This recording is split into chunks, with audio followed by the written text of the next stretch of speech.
Welcome, ladies and gentlemen. I hope you're all doing well, and today, my friends, we're back with the Bretonnia vs. Khorne showdown. It's going to be the Fey Enchantress facing off against Valkyrie the Bloody, coming in with the double Grail Knight as well, which is certainly very exciting. And what my favorite thing is about playing Khorne is that it's a matchup in which you can really get away with using cool elite units, which are otherwise killed by things like Fate Abuna, Pit of Shades, etc., etc. So Grail Knights here, anti-large, magic damage, pretty good against Minotaurs if they can get the charge. Also a very good counter against the Khorne Fleshhounds with their high armor and their anti-large.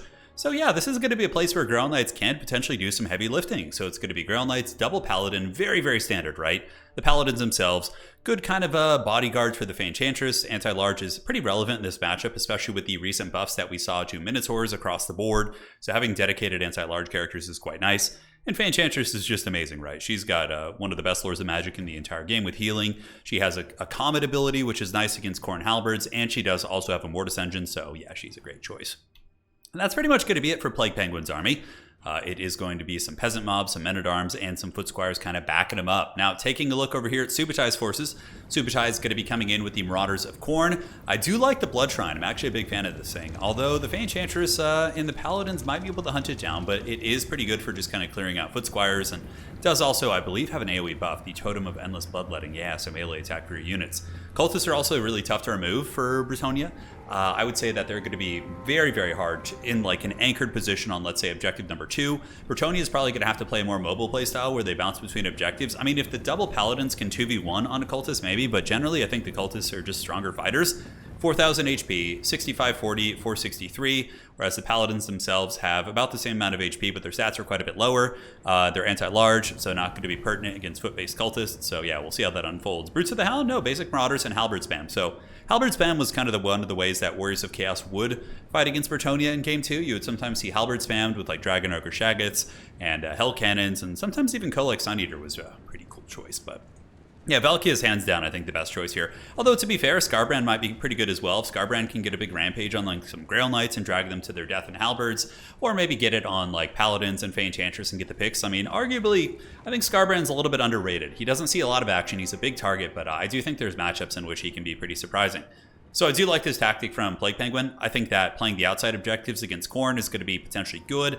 You don't want to be moving into a halberd position, right? Like, Khorne is just mega entrenched here, and Bretonnia is like okay at head-up fights with the recently buffed foot squires and peasant archer spam shooting into halberds, but what would probably happen is the cultists of Subuchai would just move through the battle lines and eventually would be able to summon bloodletters in your back line, and it would just be very, very messy. And this is Graveyard of Altdorf. This is a very, very big map, so typically I think you're going to be wanting to play a super wide playstyle like this. Peasant mobs on their way up, and we do see a couple men-at-arms as well as foot squires and a peasant bowman. And now, how is Khorne going to be responding to this? They obviously know they have to.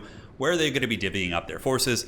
Obviously, you don't want to spread thin and go on all three, so probably just going to be making their way on over towards objective 1, which looks to be the case as we see Marauders and Halberds on their way in. Valkyrie the Bloody probably going to be trying to drop a Sleipnir, I would imagine. Looks like Marauder Horsemen of Khorne getting into melee with peasant mobs, which I actually think is a good choice. They have, anti-infantry, and they're really good at killing like chaff units like this. And yeah, Valkyrie is for sure going to get a huge Sleipnir here if they don't spread out. But it looks like the Plague Penguin is able to mostly kind of fan out the forces to mitigate that. And ooh, that could be a really good Sleipnir cast by Subuchai. Wow, look at the value on that. It even hits the Knights of the Realm, crumps the foot squires, crushes the men-at-arms. That was a really, really masterful timing there by Subuchai. So very, very well played.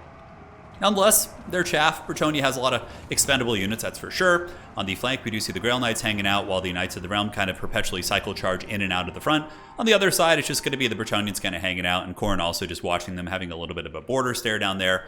And the Fey Enchantress and the rest of the Bretonnian army, I actually would have expected the Fey Enchantress to be over here to help out, but it looks like they're going to be doing a maneuver to the middle.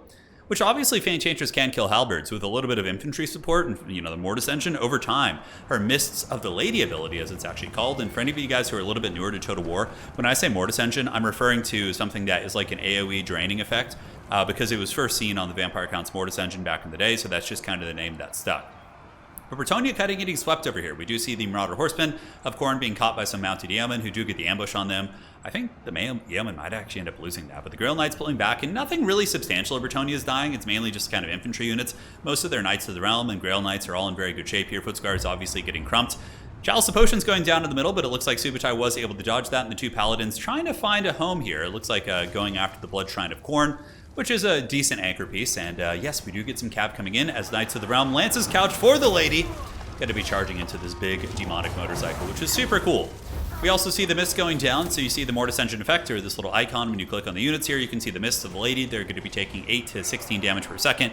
And now Peasant Archers and Foot Squires are coming in, so Bretonnia pulling a little bit of a bait and switch there, as they do kind of feign as if they're going to fight heavily on Objective 1, then they mainly withdraw with their good quality units, sacrificing the peasants, which is very much Bretonnian tactics.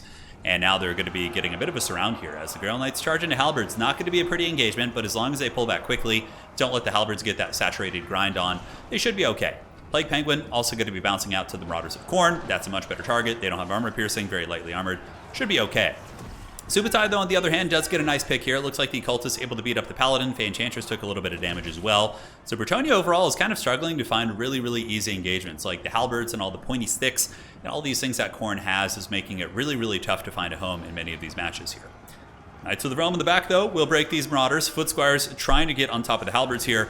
Very good control from Khorne, pulling back the Halberds away from the anti-infantry, telling them to withdraw, and then basically using an anti-infantry lawnmower to run these guys over. Talk about cost-effective. That's going to be pretty good, assuming he decides to stay in combat. And the two Cultists still very much on the objective.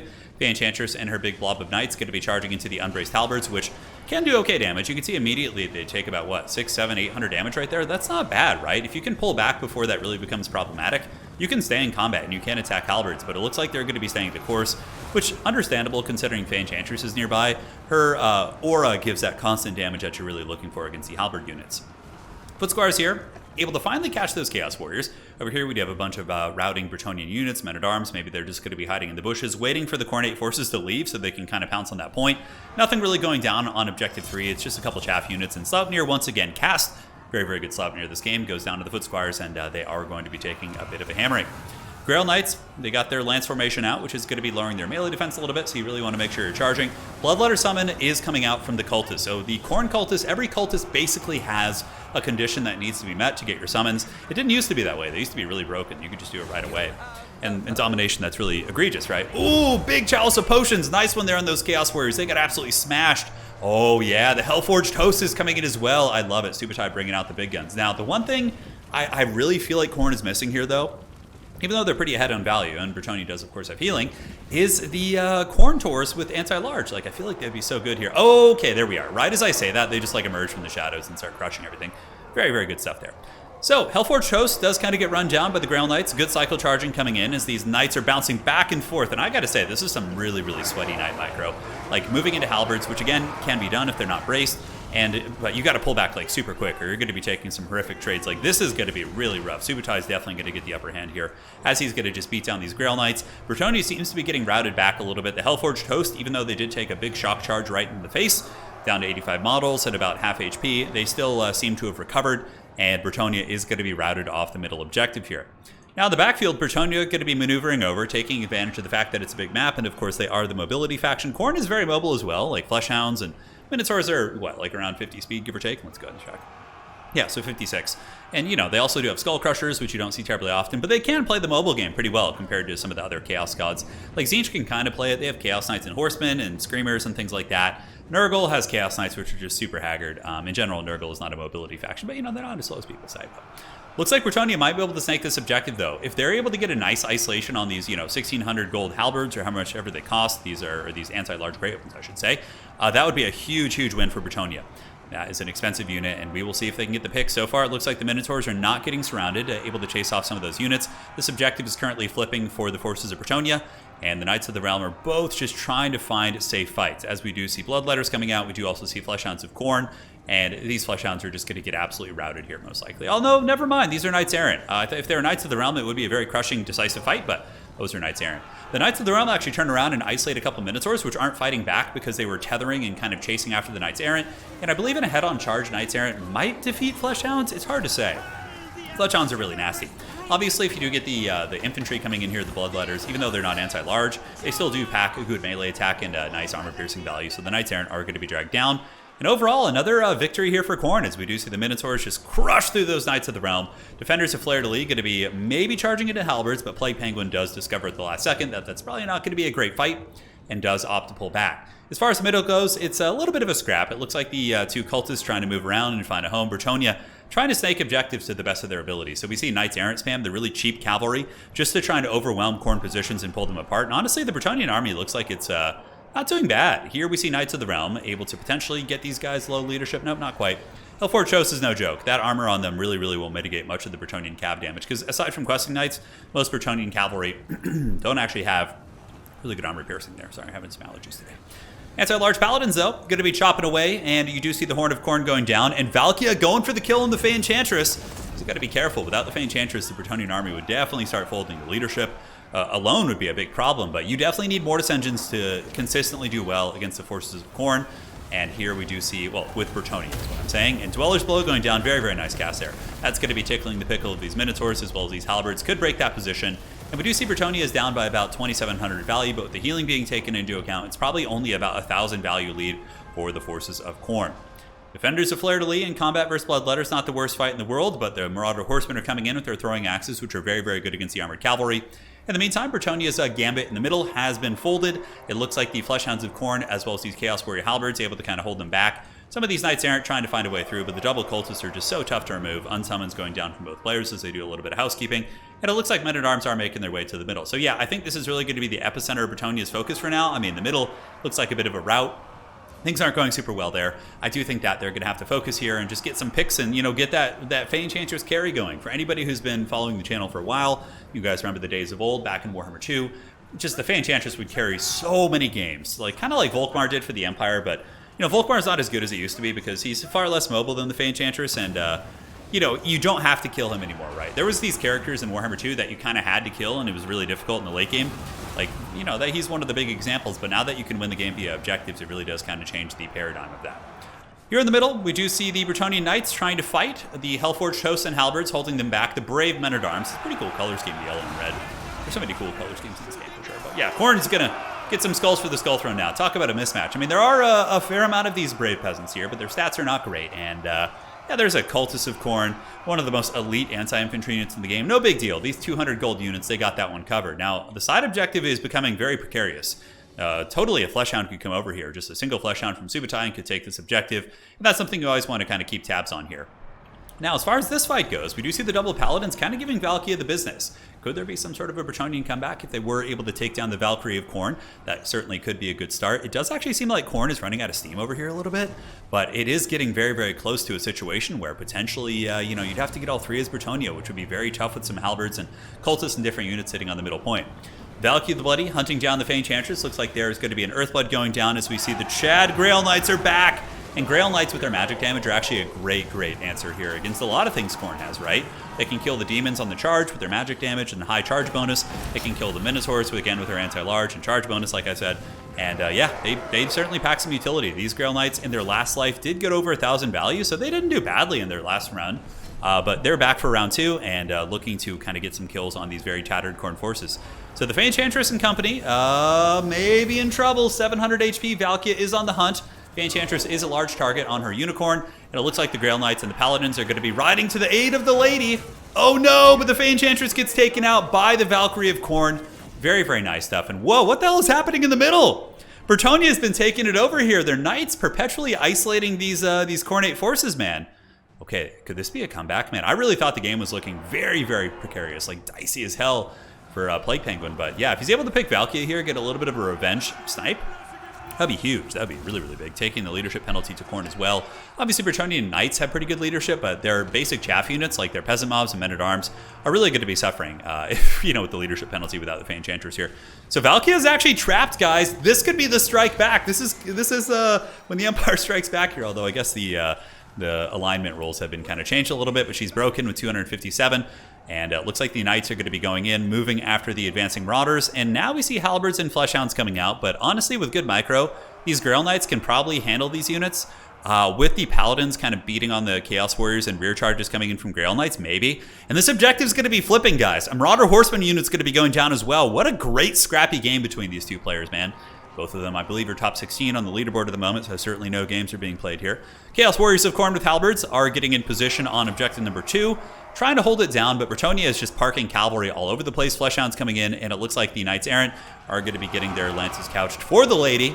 And there goes those cav. Not cav, but these Fleshhounds. Going to be taking some big, big damage.